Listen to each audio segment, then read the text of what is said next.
నమస్తే, welcome to our channel. నేను రవీంద్ర బాబు. ఈ వీడియోలో నిన్న అంటే 31 జూలై 2025 నెల్లూరు పర్యటన మాజీ ముఖ్యమంత్రి జగన్ రెడ్డి గారు చేశారు. అది సక్సెసా ఫెయిల్యూరా? సక్సెస్ అయితే ఏ విధంగా సక్సెస్, ఫెయిల్యూర్ అని అనొచ్చా? ఏం జరిగింది, ఎలా జరిగింది, ఆ సందర్భంగా ఆయన చేసిన కామెంట్స్ని ఎలా చూడాలి, ఈ సబ్జెక్ట్ మీద పార్టీలకి అతీతంగా విశ్లేషణ చేసే ప్రయత్నం చేద్దాం. మీరు విషయం తెలుసుకోవాలంటే వీడియో చివరి వరకు చూడాలా. నచ్చితేనే లైక్ చేయండి, మీ ఫ్రెండ్స్కి షేర్ చేయండి. ఛానల్ సబ్స్క్రైబ్ చేసుకున్నట్టయితే నా వీడియోస్ అన్నీ మీకు నోటిఫికేషన్ ద్వారా వచ్చే అవకాశం ఉంది. ఎక్కువ మందికి చేరటం వల్ల ఎక్కువ మందికి సబ్జెక్ట్ అవగాహన కల్పించిన వాళ్ళు అవుతారు మీరు. సో నెల్లూరు పర్యటన నిన్న 31 జూలై జగన్ రెడ్డి గారు ఎలా సక్సెస్ అంటే ఎవరికి సక్సెస్ అంటే జగన్ రెడ్డి గారికి సక్సెసా, రాష్ట్ర ప్రజలకి సక్సెసా, రాష్ట్రానికి సక్సెసా, వైఎస్ఆర్ కాంగ్రెస్ పార్టీకి సక్సెసా? ఎవరికి సక్సెస్, ఏ విధంగా సక్సెస్ అనేది ఆలోచిద్దాం. పర్యటన ముఖ్య ఉద్దేశం ఏంటి? The main core purpose of the పర్యటన ఏంటి? వాళ్ళని, జైల్లో ఉన్న వాళ్ళని లేదా జైలుకు వెళ్ళబోతున్న వాళ్ళని పరామర్శించటం ఒక పర్పస్ అయి ఉండొచ్చు. రెండో పర్పస్ ఏంటి? వెళ్ళిన ప్రతి దగ్గర రచ్చ చేయాల. సో ఇవి రెండు ఫిల్ఫిల్ అయితే పర్యటన సక్సెస్ అయినట్టు. రెండు ఫిల్ఫిల్ అని నేను ఎందుకు అంటున్నానంటే, జగన్ రెడ్డి గారు ఈ మధ్య చూస్తున్నారు, తెలుగు రాష్ట్ర ప్రజలు అందరికీ తెలుసు, ఎక్కడ పర్యటన పెట్టుకుంటే అక్కడ విధ్వంస రచన.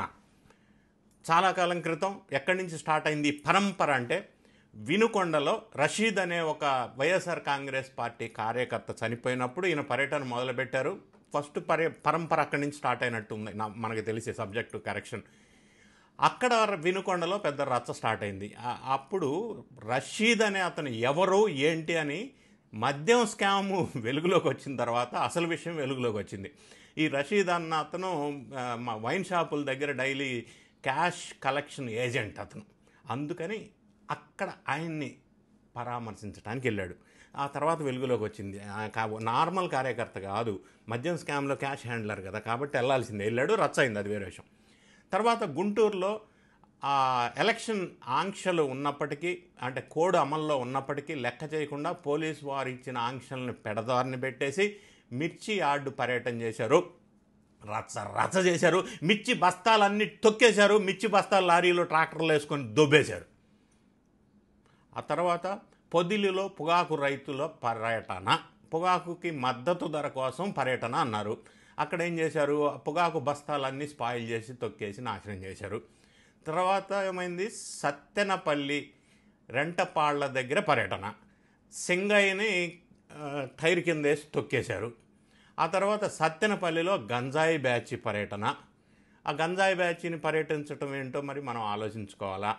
ఈ విధంగా ఈ బంగారుపాణ్యం పర్యటన, బంగారుపాణ్యంలో సింగయ్య లాంటి వాళ్ళని తొక్కించలేదు కానీ మామిడికాయలను తొక్కిచ్చేశారు.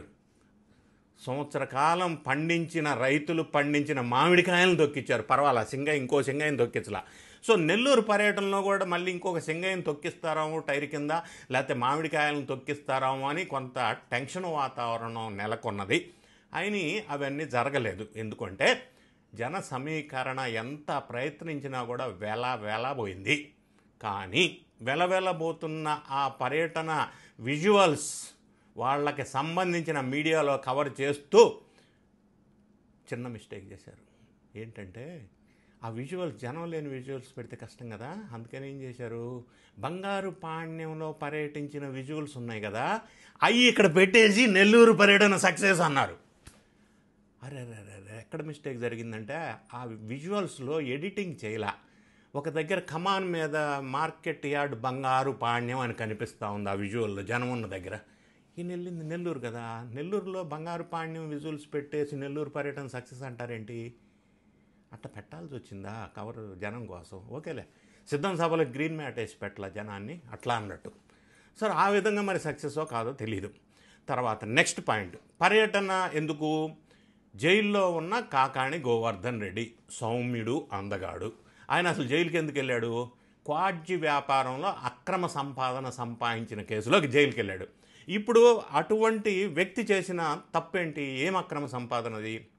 అక్రమంగా without license, without permission 63,317 metric టన్నుల క్వాడ్జిన్ అక్రమంగా తవ్వి, అక్రమంగా బ్లాస్టింగ్ మెటీరియల్ వాడి, అక్రమంగా పక్కనున్న ఎస్సీ ఎస్టీ వాళ్ళని కొట్టి బెదిరించి వాళ్ళ పొలాలను కూడా బ్లాస్టింగ్ చేసేసుకొని చెన్నై నుంచి చైనాకి క్వాడ్జి తరలించారు. ఆ క్వాడ్జి వాల్యూ గవర్నమెంట్కి రావాల్సిన సెస్సే 250 కోట్లు.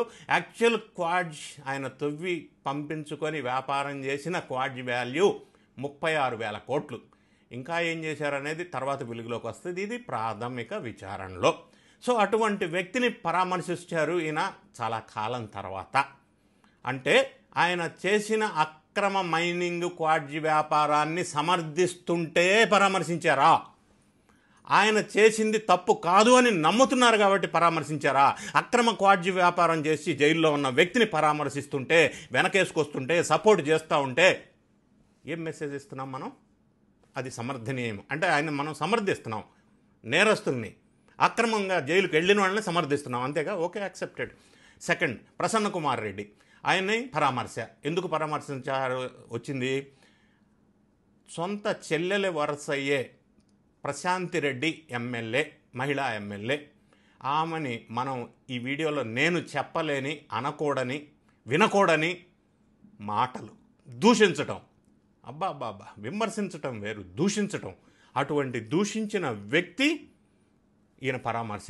అంటే అట్లా మహిళలని దూషించవచ్చు అని మనం సపోర్ట్ చేస్తున్నామంటే దాన్ని మెసేజ్ అదే కదా? అదే కదా మెసేజ్ మనం ఇచ్చేది. మహిళలను దూషించిన వ్యక్తిని పరామర్శిస్తున్నాం, సపోర్ట్ చేస్తున్నాం, ఓదార్స్తున్నామంటే అది కరెక్ట్ అని మనం సపోర్ట్ ఇస్తున్నాం. అదే కదా ప్రజలకు ఇచ్చేది message. Okay, if that is the case, success కాదో ఫెయిల్యూరో మీరే డిసైడ్ చేసుకోండి. నెక్స్ట్, ఆయన ఆ సందర్భంగా మాట్లాడుతూ అన్న మాటలు ఖచ్చితంగా మీరంతా వినాలి, చూడాలి, తెలుసుకోవాలి. ఏమన్నారు ఆయన? నారా చంద్రబాబు నాయుడు గారు కక్ష సాధింపు చర్యల్లో భాగంగా అందరినీ అరెస్ట్ చేస్తున్నారు.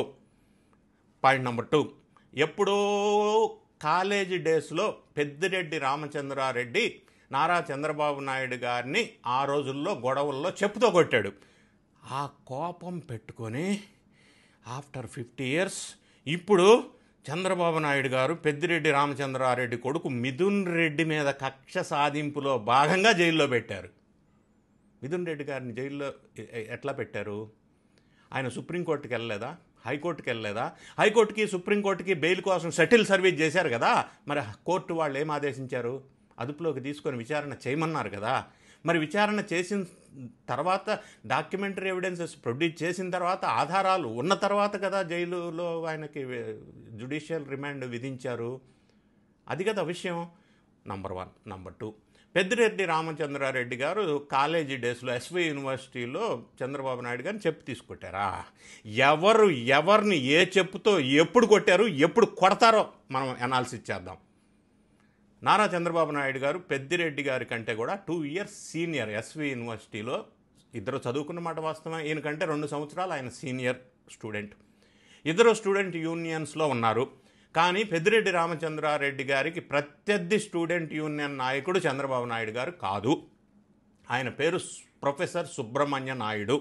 ఇప్పుడు ప్రజెంట్ ఆయన అంటే సేమ్ సమకాలీకుడు పెద్దిరెడ్డి రామచంద్రారెడ్డి గారికి. ఇప్పుడు ఆయన డాక్టర్ సుబ్రహ్మణ్య నాయుడు అని ఆయన చెప్పిన వీడియోస్ ఇప్పుడు సోషల్ మీడియాలో ట్రోల్ అవుతున్నాయి.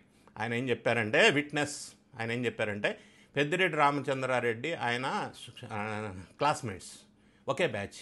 కాబట్టి పెద్దిరెడ్డి రామచంద్రారెడ్డికి స్టూడెంట్ యూనియన్గా అపోజిట్ చేసింది సుబ్రహ్మణ్య నాయుడు, చంద్రబాబు నాయుడు గారు కాదు. నంబర్ 1, చంద్రబాబు నాయుడు గారిని పెద్దిరెడ్డి రామచంద్రారెడ్డి గారు చెప్పు తీసుకొని కొట్టే అవకాశం లేదు. ఎందుకంటే ఆయనకంటే 2 years సీనియర్ అతన్ని 2 years జూనియర్ అతను కొట్టే అవకాశం లేదు. డైరెక్ట్ స్టూడెంట్ యూనియన్లో కూడా ప్రత్యర్థులుగా లేరు. First point. సెకండ్ పాయింట్, ఈ సంఘటన జరిగింది 1972లో అని చెప్తా ఉన్నారు. 1978లో నారా చంద్రబాబు నాయుడు గారు ఫస్ట్ టైం కాంగ్రెస్ పార్టీ నుంచి చంద్రగిరి నియోజకవర్గం నుంచి ఎమ్మెల్యే. 1978లో పెద్దిరెడ్డి రామచంద్రారెడ్డి గారు పీలేరు నియోజకవర్గం నుంచి ఎమ్మెల్యేగా పోటీ చేసి ఓడిపోయారు. అదే చెప్పు తీసి కొట్టిన ఘర్షణ వీళ్ళిద్దరికి ఉండి ఉంటే 78లో ఫస్ట్ టైం ఎమ్మెల్యేగా అయిన చంద్రబాబు నాయుడు గారు పెద్దిరెడ్డి రామచంద్రారెడ్డి మీద కోపం ఉంటే అప్పుడు తీర్చుకునే అవకాశం ఉందా లేదా? ఓకే, అది కూడా మిస్ అయ్యారు అనుకున్నాం. 1980లో చంద్రబాబు నాయుడు గారు కాంగ్రెస్ ప్రభుత్వంలో సినిమాటోగ్రఫీ మినిస్టర్గా ఉన్నారు. అప్పుడు పెద్దిరెడ్డి రామచంద్రారెడ్డి ఎమ్మెల్యే కూడా కాదు. మరి అప్పుడు పగ తీర్చుకోవాలంటే తీర్చుకునే అవకాశం లేదా? ఉందా లేదా? నంబర్ 3, చంద్రబాబు నాయుడు గారు ఇప్పుడు 4th time chief minister. First time chief minister అయింది 1995. అప్పుడు కూడా తీర్చుకోవచ్చు కదా పెద్దిరెడ్డి రామచంద్రారెడ్డి మీద కోపం తీర్చుకోవాలంటే. 4వ ముఖ్యమంత్రి అయిన తర్వాత ఈ సంఘటన జరిగి దాదాపు 50-40 సంవత్సరాలు అయిన తర్వాత ఇప్పుడు ఆయన మీద కోపం తీర్చుకోవడం కోసం మిథున్ రెడ్డిని జైల్లో పెట్టారా? ఏమన్నా లింక్ ఉందా? చూసేవాళ్ళు మీరు గమనించాలా.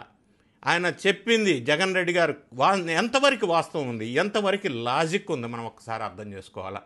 వాస్తవం లేని మాటలు ప్రజలు నమ్మరు. ఇంకొక అంశం, జగన్ రెడ్డి గారు మాట్లాడుతూ మీ నాయకుల ఇళ్ళకి మా శ్రేణులంతా వెళ్ళి హత్యలు చేస్తే మీరు ఎక్కడ ఉంటారన్నాడు. అంటే హత్య రాజకీయాలని ప్రోత్సహిస్తున్నారా? హత్యలు చేస్తారు అని ప్రజల్ని రెచ్చగొడుతున్నారా? లేదు చెయ్యండి దాడులు అని ప్రోత్సహిస్తున్నారా? ఒక బాధ్యత కలిగిన రాజకీయ పార్టీ అధినేత మాట్లాడవలసిన మాటలు ఇవా? మీరే ఆలోచించండి. ఎస్, ఆయన ఇంతే మాట్లాడాలి, హత్య రాజకీయాల్ని ప్రోత్సహించాలి, దాడులను ప్రోత్సహించాలి, హింసను ప్రోత్సహించాలి, ఆయన పందా కరెక్టే అని మీరు అనుకుంటే మీ కామెంట్ని కామెంట్ రూపంలో తెలియజేయండి. నేను చెప్పింది కరెక్ట్ కాదు అని మీరు భావిస్తే మీ కామెంట్ని తెలియజేయండి. ఈ విధంగా హత్యలు ప్రేరేపించి హింసను ప్రేరేపించే విధంగా మాట్లాడటం ఎంతవరకు కరెక్ట్? తర్వాత ఆయన మాట్లాడుతూ రాష్ట్రంలో శాంతి భద్రతలు లేవు అన్నారు. శాంతి భద్రతలు లేకుండా చేస్తుంది ఎవరు అనేది క్వశ్చన్. నెక్స్ట్ మాట్లాడుతూ సెక్యూరిటీ వాళ్ళు ఇంతమందిని ఎందుకు పెట్టారు అంటారు. సెక్యూరిటీ వాళ్ళని పెట్టకపోతే సెక్యూరిటీ కల్పించలేదంటారు. సెక్యూరిటీ వాళ్ళని పెడితే సెక్యూరిటీ వాళ్ళని ఎందుకు పెట్టారంటారు. పెట్టాలా వద్దా? తర్వాత నేను పర్యటనలకు వస్తుంటే ఎందుకు భయపడుతున్నారు చంద్రబాబు నాయుడు గారు ప్రభుత్వం అని అడుగుతున్నారు. ఎందుకు అంటే మీరు పర్యటన పేరుతో హింసని ప్రేరేపిస్తున్నారు కాబట్టి. ఇప్పుడు మనం ఎక్కడ చూసినా మీరు హింసనే కదా ప్రేరేపించారు. నిన్న నెల్లూరులో జగన్నాటకం కూడా హింసా నాటకమే కదా. అందుకని సెక్యూరిటీ మీకు పెట్టారు. అది శాంతి భద్రతలతో కాపాడటంలో భాగంగా పోలీసు వాళ్ళని పెట్టారు. మీకు ఆంక్షలు విధించినప్పుడు ఆంక్షలు పాటించొద్దు అని ప్రజలను రెచ్చగొట్టడం బాధ్యత కలిగిన రాజకీయ పార్టీ అధినేతగా కరెక్టా? అలా చేయవచ్చునా? ఎలా ఉండాలి బాధ్యత కలిగిన రాజకీయ పార్టీలు? ప్రజల్లో ప్రజా సమస్యల మీద పోరాటాలా? ప్రజా సమస్యలను తెలుసుకోవాలా? అసెంబ్లీలో ప్రస్తావించాలా? ప్రజలకి అండగా దండగా ఉండాలా? అండదండలతో ఉండాలా? ప్రజలకి ఎప్పటికప్పుడు అవసరాలని గుర్తించి వాటికి సపోర్ట్ చేసే విధంగా ఉండాలా? నిర్మాణాత్మకమైన సలహాలు సూచనలు ప్రభుత్వానికి ఇవ్వాలా? మరి ఈ రోల్ వైఎస్ఆర్ కాంగ్రెస్ పార్టీ పోషిస్తుంది అని మీకు అనిపిస్తుందా? పోషిస్తుంది అని అనుకుంటే ఈ పర్యటనలో ఆయన మాట్లాడిన మాటలు ఏ విధంగా చూడాలి? మీ కామెంట్ని కామెంట్ రూపంలో తెలియజేయండి. వీడియో ఒకవేళ నచ్చితే లైక్ బటన్ నొక్కండి. మీ ఫ్రెండ్స్కి షేర్ చేయండి. అందరికీ రీచ్ అయ్యే విధంగా చూడండి, బాగుందని మీకు అనిపిస్తేనే. Thank you so much for watching.